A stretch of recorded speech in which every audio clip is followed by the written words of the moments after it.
अस्सलाम वालेकुम, welcome to फ्यूंस रोज़। आज का जो हमारा टॉपिक है वो है प्लूरा के बारे में। प्लूरा क्या होते हैं? बेसिकली ये कवरिंग्स होती हैं या सीरस मेम्ब्रेन्स होती हैं जो कि हमारे लंग के अराउंड है। ठीक है, हमारे पास दो टाइप्स की प्लूरा होती हैं। एक हमारे पास कौन सी है, दो सीरस मेम्ब्रेन है, एक पैराइटल प्लूरा है और एक कौन सी है, विसरल प्लूरा। अब इसमें ना हमारे पास पैराइटल कौन सी होती है, विसरल कौन सी होती है। ठीक है, ये हमारे पास लंग है। डायग्राम थोड़ी सी मतलब टेढ़ी हो गई है, इसको आप इग्नोर करें। अब ये देखें, ये लंग है। ठीक है, लंग्स के अराउंड जो कवरिंग है वो हमारे पास कौन सी है, विसरल प्लूरा। ठीक है, ये डिटैच नहीं हो सकती, ये लंग के बिल्कुल आउटर साइड पे कवर किया होता है इसने। ठीक है, ये मेम्ब्रेन है। उसके अलावा एक और मेम्ब्रेन होती है, वो क्या होती है कि कोस्टल मार्जिन के अराउंड। ठीक है, ये जितने भी रिब्स हैं, ठीक है, इसके अराउंड ये क्या है, कवरिंग है कोस्टल सरफेस के अराउंड। इस कवरिंग को हम कहते हैं पैराइटल प्लूरा। विसरल प्लूरा और पैराइटल प्लूरा, ये दो टाइप्स के हमारे पास मेम्ब्रेन्स होती हैं।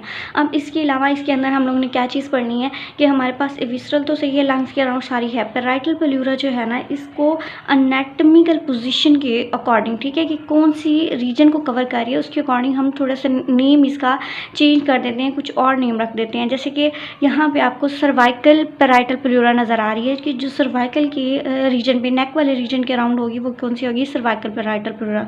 यहाँ पे एक विसरल प्लूरा, ये मैंने इंडिकेट किया है। ठीक है, ये प्लूरल स्पेस, दोनों के दरमियान एक स्पेस होती है जो आपको ब्लू कलर में यहाँ पे नज़र आ रही है, ये हमारे पास स्पेस है।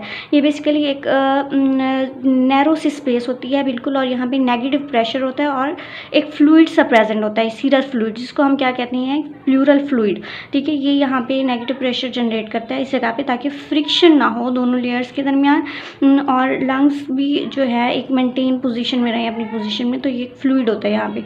अब उसके अलावा हमारे पास यहाँ पे ये जो मेडिएस्टिनम, ये सेंटर वाला रीजन है, मेडिएस्टिनम स्पेस। ठीक है, तो मेडिएस्टिनल पैराइटल प्लूरा इसको कहेंगे। ठीक है, जो कोस्टल सरफेस के अराउंड है उसको कोस्टल पैराइटल प्लूरा कहेंगे। ठीक है, और इसके अलावा हमारे पास डायफ्राम के अराउंड होगी तो डायफ्रामेटिक पैराइटल प्लूरा। ठीक है, अब इसके अलावा ये यहाँ पे आपको नज़र आ रहा होगा रिसेसिस। रिसेसिस बेसिकली क्या है, ये हमारे पास एक स्पेस सी होती है जो कि यहाँ पे हमारे पास लंग्स के अराउंड, ठीक है, कोस्टल सरफेस के अराउंड, और दूसरी हमारे पास ये किसके, डायफ्राम के अराउंड। ठीक है, ये दोनों इसके मेम्ब्रेन के दरमियान एक स्पेस सी बन रही है, इसको कहते हैं कोस्टो डायफ्रामेटिक रिसेस। ठीक है, इसी तरह एक यहाँ पे स्पेस नज़र आ रही है, इसको हम कहेंगे क्योंकि यहाँ पे मेडिएस्टिनम में, यहाँ पे इस रीजन में, और यहाँ पे कोस्टल सरफेस तो कोस्टो मेडिएस्टिनल रिसेस। ठीक है, ये रिसेसेस होती हैं लंग्स के अराउंड।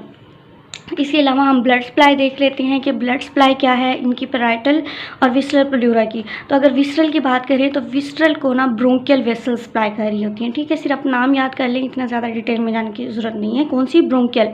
और जो हमारे पास पैराइटल है, क्योंकि बाहर होती है तो इसको इंटरकोस्टल और इंटरनल थोरेसिक और मस्कुलोफेरेनिक, तीन। पैराइटल बाहर है, बहुत सारे नाम हैं। इसी तरह इसकी ब्लड सप्लाई भी तीन जो है डिफरेंट वेसल्स हैं, ब्लड वेसल्स जो सप्लाई कर रही हैं, इंटरकोस्टल, इंटरनल थोरेसिक और मस्कुलोफेरेनिक।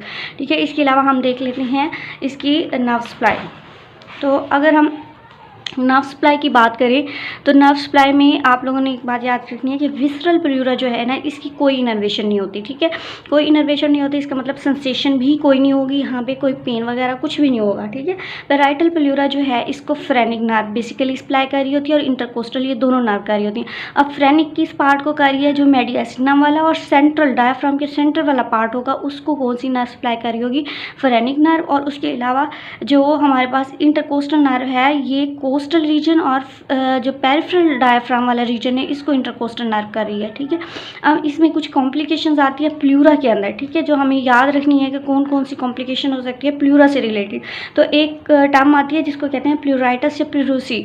ठीक है, तो ये क्या है, basically pleura, with in pleura क्या हो जाता है, इन्फेक्शन हो जाता है। इन्फेक्शन की वजह से इन्फ्लेमेशन अगर हो जाए तो इन्फ्लेमेशन वाली कंडीशन को हम क्या कहेंगे, प्लूराइटिस। और इसमें प्लूरल चेस्ट पेन होगा, ये इसको इंडिकेट करता है कि यहाँ पे प्लूराइटिस से इन्फ्लेमेशन है या इन्फेक्शन वगैरह है।